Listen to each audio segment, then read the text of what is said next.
안녕하십니까. 블로그 남강 언어의 남강희입니다.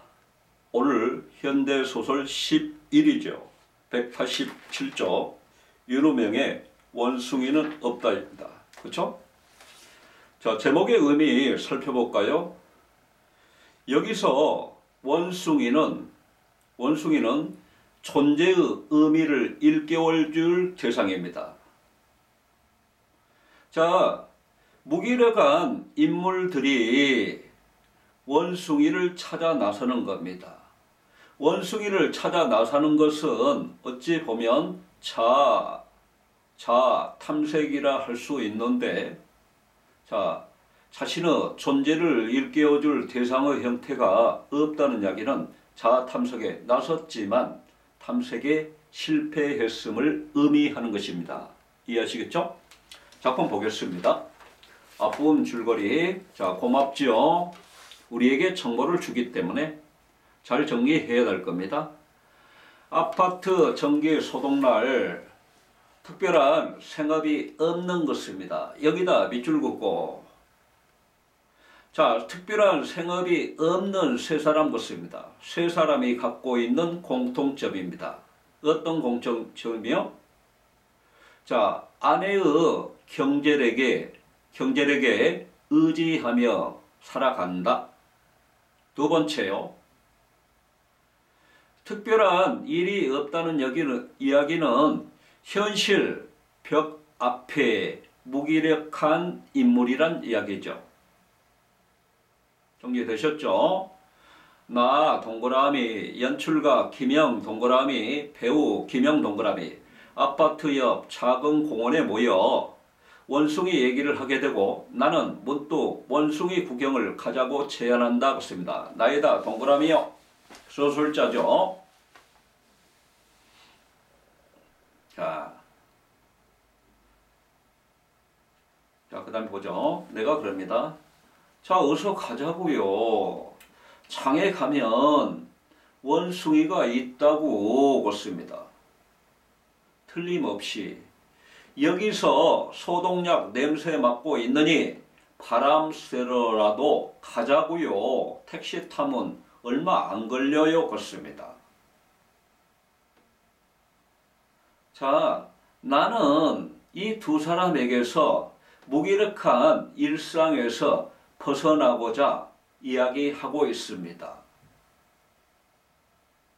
그러면서 장이라는, 자, 현재 이 공간에서 장이라는 공간으로 떠나고자 하는 겁니다. 그렇죠? 헤어날 활로를 찾은 사람처럼 나는 말했다 그렇습니다. 사람처럼 나는 말했다. 어차피 얼마 동안 집구석에 들어가지 못할 보에야 어디론가 갈 곳을 찾기는 찾아야 하기도 했다. 원숭이는 뭘 고리라도 깨먹을 거라면 몰라도 캬를 이거 뭡니까? 음성상징어죠. 지금 연출가 김영이 실없는 소리를 할 때 내는 칠면조 소리입니다. 캬를. 자, 여기다 밑줄 긋고 연출가 김영이 실없는 소리를 할 때 내는 칠면조 소리 이렇게 적어줍시다. 연출가 김영은 망설이는 눈치였다. 아니, 원숭이를 꼭 보자는 건 아니지. 그건 이를테면 건달세계의 명분이랄까 그렇습니다. 건달세계의 명분이랄까 그렇습니다. 나도 따라 빙긋이 웃어 보였다. 그러나 곧 나는 그가 왜 망설인지 까닭을 어렴풋이 짐작할 수 있었다. 별 볼 일 없는 사나이들일수록 명분 하나만은 그럴듯해야지 그렇지 않습니까? 그러니까 그 외에 원숭이인 우리나라엔 없는 동물 아니요? 그걸 보러 간다는 건 굉장한 명분이지 김영 그렇지요? 그렇습니다. 지금 나의 말하기 방식에 보게 되면 자, 뭐라고 이야기했냐면 별 볼 일 없는 사나이들 그렇습니다. 여기다 쭉 몇 줄입니다. 나는 경제적으로 무능력한 자신들에 대해서 비하하고 있습니다. 경제적으로 무능력한 자신들에 대한 비하 이렇게 적어줍니다. 나는 농담 섞인 투로 배우 김영 쪽을 향해 동조를 구했다. 원숭이를 보러 간다. 그거 명분 하나 기막힙니다. 이 숨막히는 시대의 말입니다. 그렇습니다. 자, 배우 김영이 이때 당시 시대를 숨막히는 시대라고 했습니다. 숨막히는 시대, 세모. 당대 현실에 대해서 부정적으로 인식하고 있죠. 뭔가 오는 게 있군요. 이놈의 일상을 한번 벗어나 봅시다. 그렇습니다. 이놈의 일상을 한번 벗어나 봅시다. 여기다 몇 줄이요? 자, 마누라 등살에다가 김신지 그렇습니다. 자, 이전에 정치인들 김신지 뭔지, 자, 김대중, 김영삼, 김종필 이분들을 김신지 이렇게 표현한 겁니다. 뭔지 도통 답답한 시대의 말입니다. 그렇습니다. 당시 현실을 답답한 시대라고 표현하고 있습니다. 그렇죠? 답답한 시대 세모입니다. 원숙이 그렇습니다. 그는 웃지도 않고 눈을 껌벅이며 대답했다. 그가 무슨 생각을 하고 있는지는 몰라도 어딘가 진지한 면모가 없지 않았다고 했습니다. 숨막히는 시대라는 말은 마침 민주화를 외치고 최고조에 달한 데모의 열기와 그에 맞서 엄청나게 터뜨리고 있는 체류탄의 독한가스에 휩싸인 저 거리들을 연상시켰다고 했습니다. 그 진지성의 근석으로 그런 제안을 했던 나는 얼마쯤 주춤했다고 했습니다. 그는 나 같은 어중된 것입니다. 어중이란 말은 뭐냐면 한자 어는 어조사 어자에다 중은 가운데 중자입니다. 가운데에 있다는 얘기예요. 이것도 저것도 아닌 이 뜻입니다. 그는 나 같은 이것도 저것도 아닌 불의와는 달리 암울한 정치와 시대를 걱정하고 있었다고 했습니다. 암울한 정치와 시대를 걱정하고 있었다. 여기다 몇 줄. 달리 그렇습니다. 그러면 자, 배우 김영은 암울한 정치와 시대를 걱정하고 있는 인물입니다. 달리 나는 어쩐다는 얘기예요. 나는 어쩐다는 얘기예요.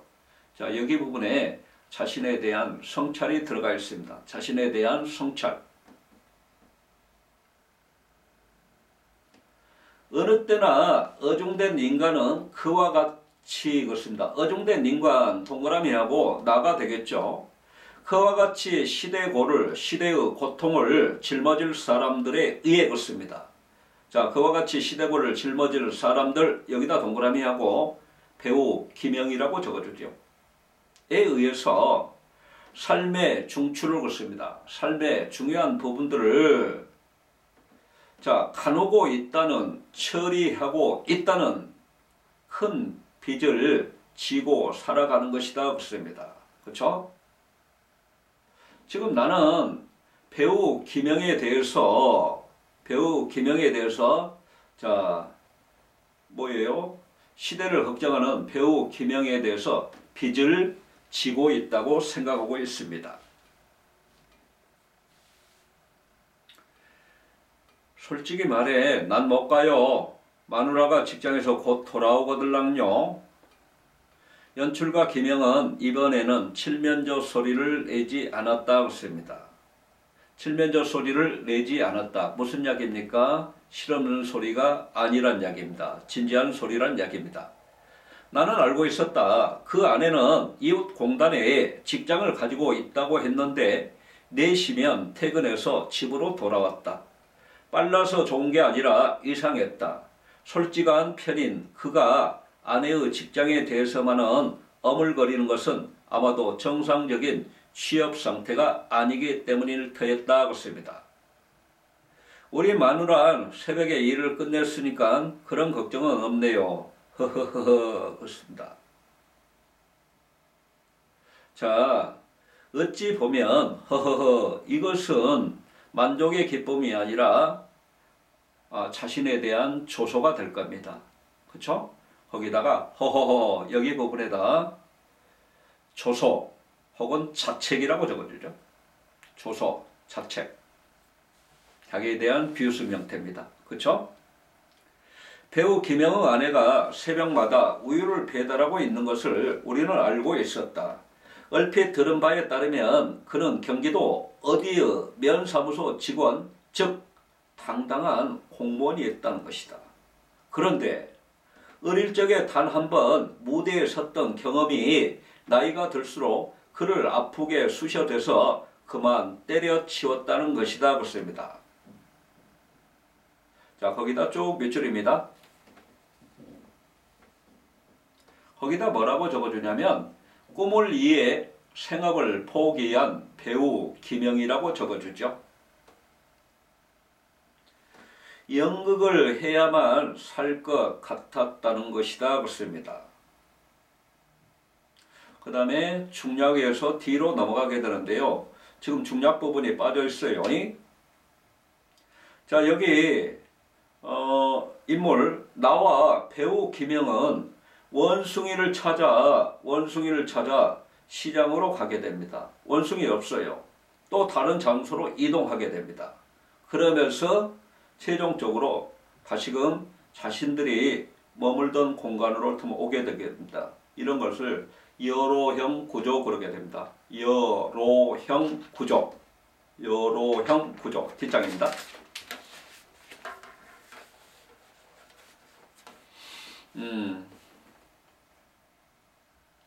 상태로 걷다가 다시금 뭡니까 원숭이가 있다는 것을 찾아 나서는 형태입니다. 거기 아마 그 돌산 넘어 황량한 개펄 지금 여기에 나와 있지 않지만 공간적 배경이 그쯤 될 겁니다. 아니 그 얼굴이 뭐야? 꼭 원숭이 아니야? 나를 보고 하는 말이었다. 나는 소스라치게 놀랐다. 아니 그렇다면 이 말 속에 들어있는 의미 나도 어느새 원숭이로 변했단 말인가 그렇습니다. 그러면 자 그렇다면 나도 그렇습니다. 그렇습니다. 나도 역시 이 뜻이죠. 그러면 나라는 사람은 배우 김영이 원숭이로 변한 것을 알고 있었습니다. 맞죠? 그가 그렇게 보았으니 어김없는 사실일 터였다. 어느 순간에 우리는 둘 다 원숭이로 변하고 만 것이었다. 왜 무엇 때문에 그런 사태가 일어났는지 따진다는 것은 무의미한 일이었다. 사실 아까부터 얘기하려고 했는데 우린 지금 무슨 마술에 걸렸나 봐요. 그래서 둘 다 원숭이가 됐나 봐요. 킬킬킬.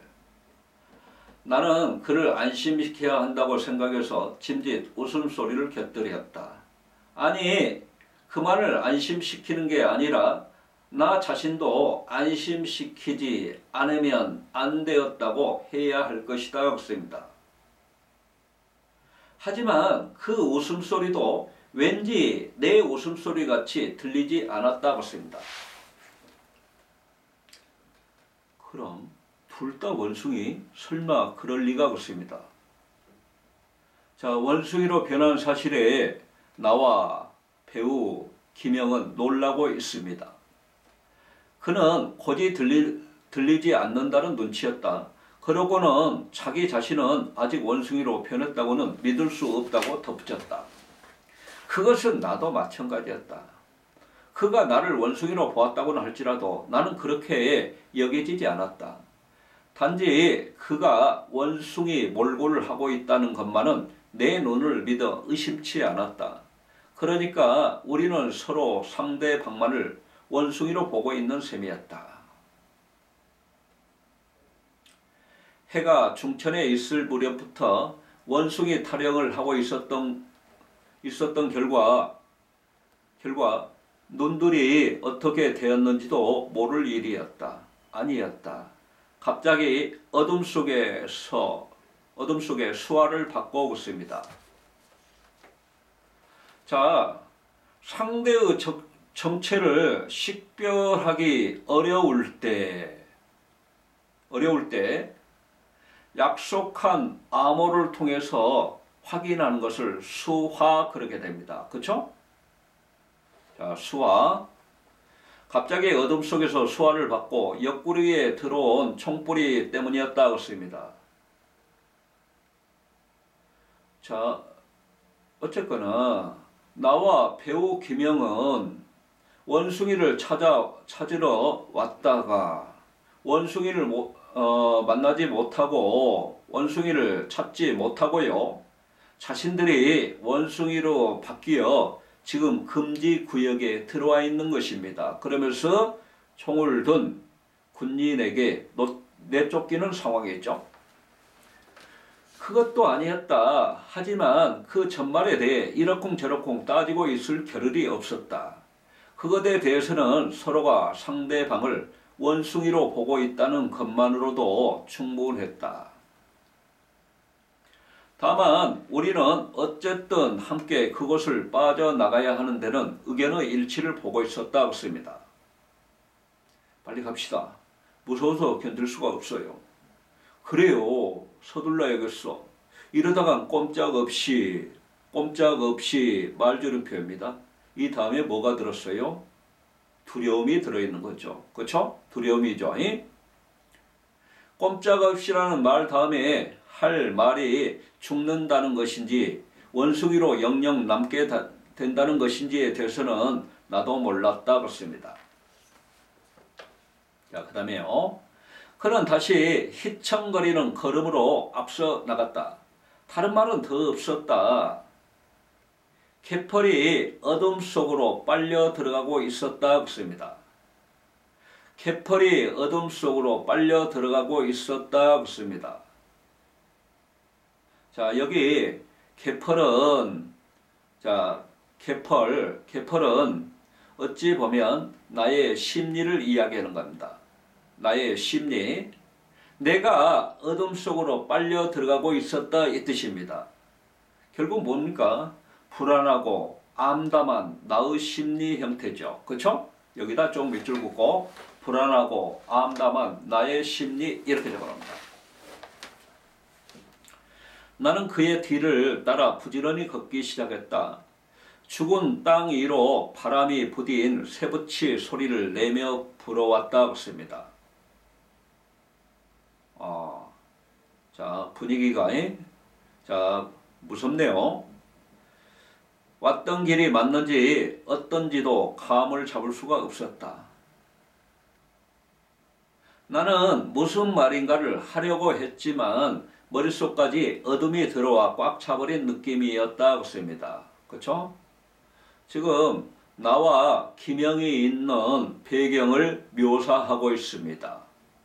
이 배경을 묘사한 부분에서는 인물들의 암담한 처지를 드러내고 있습니다. 그렇죠? 자, 거기 이렇게 정리하죠.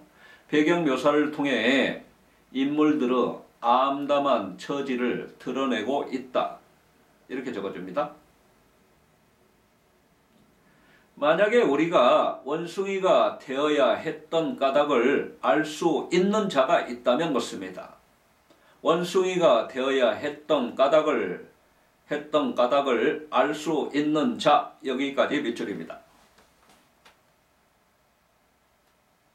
그것은 저 회를 타고 앉아 광활한 우주 공간을 응시하는 거대한 원숭이일 뿐. 여기까지 밑줄. 여기 원숭이는 뭔가요? 존재의 의미를 깨우쳐줄 존재이죠. 거리라고 여겼다.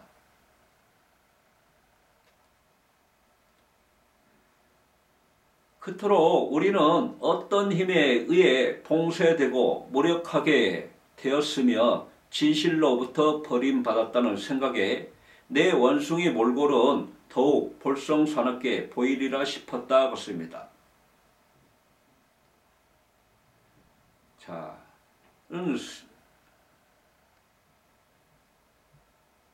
그래서 그 다음에 보게 되면 아무 말도 없이 우리는 앞을 향해 걸었다. 그가 몸을 앞으로 굽인 것처럼 나도 덩달아 몸이 앞으로 구부러졌다 했습니다. 자, 결국 뭐예요? 외모뿐만 아니라 행동도 원숭이처럼 되어가고 있죠.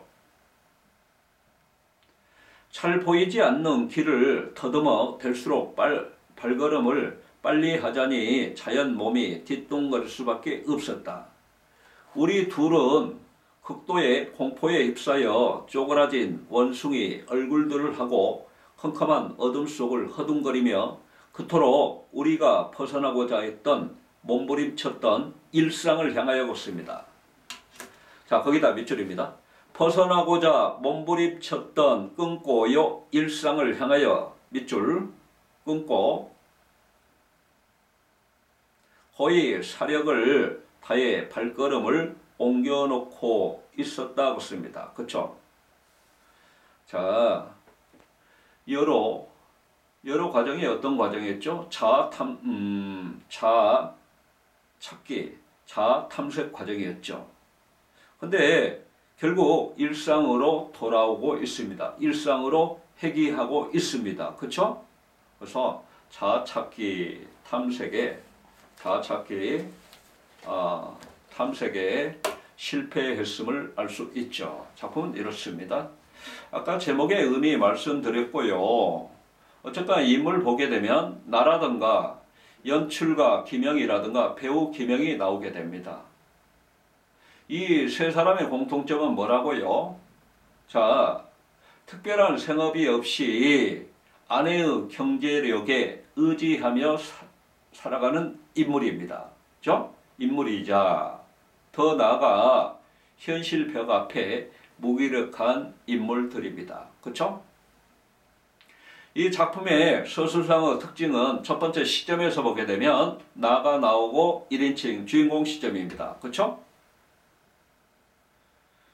그 다음에 두 번째, 자, 현재의 공간에서 또 다른 공간으로 이동, 다시금 돌아오는 이런 자아 탐색을 위해서 출발지를 떠나 다시금 회귀하는, 돌아오는 여로형 구조입니다. 그렇죠? 그 다음에 아까 거기 이야기했듯이 배경 묘사를 통해서 인물들의 암담한 처지를 드러낸 부분이 있습니다. 그렇죠? 배경 묘사를 통해서 인물들의 암담한 처지를 드러내고 있습니다. 그렇죠? 자, 그 다음에 이 작품에 원숭이가 나오게 되는데, 자, 원숭이는 두 가지 의미로 봐야 될 겁니다. 그래서 지금 뒷부분에 보게 되면 회를 타고 앉아 광활한 우주 공간을 응시하는 거대한 원숭이. 여기 원숭이는 존재의 의미를 일깨워줄 대상을 이야기할 겁니다. 한데 그들이 변한 원숭이는 자, 사람들의 구경거리가 되고 그 다음에 무기력하게 살아가는 그러한 원숭이를 말하고 있는 겁니다. 그렇죠? 우리 옛날 시골 시장 같은 데 보게 되면 그 약을 파시는 분들이 원숭이를 데리고 다니게 됩니다. 원숭이는 약 파는 분들이 시키는 대로 모든 것 하고 먹고 살아가고 거기에 만족하고 살아가고 있는 상황이죠. 그렇죠? 그걸 생각하시면 되겠습니다. 이 작품의 주제는 현실 벽 앞에 무기력하게 무기력한 자들이 자아 찾기 이걸 갖다 자아 탐색이라 할 수 있겠죠. 자아 탐색을 추구하지만 실패. 그렇죠? 자, 그래서 이렇게 주제를 정리합시다. 현실 벽 앞에 무기력한 존재들의 자아 탐색과 실패, 이렇게 잡아두면 되겠습니다. 그렇죠? 그래서 여기서 이 작품에서 중요한 부분은 원숭이의 두 가지 의미를 잘 정리해야 될 겁니다. 그렇죠? 그래야 되고, 그 다음에 작가가 우리 독자에게 주고자 하는 바, 의도하는 바, 궁극적으로 말하고자 하는 바가 무엇인지 잘 정리하시면 되겠습니다. 오늘 이상이고요. 오늘도 수고 많으셨습니다. 궁금한 것은 제 블로그 남강언어 여기다 댓글을 남겨주시면 제가 내일 답을 드리겠습니다. 오늘도 고생하셨고요. 자, 그리고 그다음에 오늘 강의가 좋았다면 구독, 좋아요 꼭 눌러주시고요. 저는 내일 여러분들을 부끄럽지 않는 상황에서 만날 수 있도록 오늘도 최선을 다하겠습니다. 감사합니다. 수고하셨습니다. 화이팅!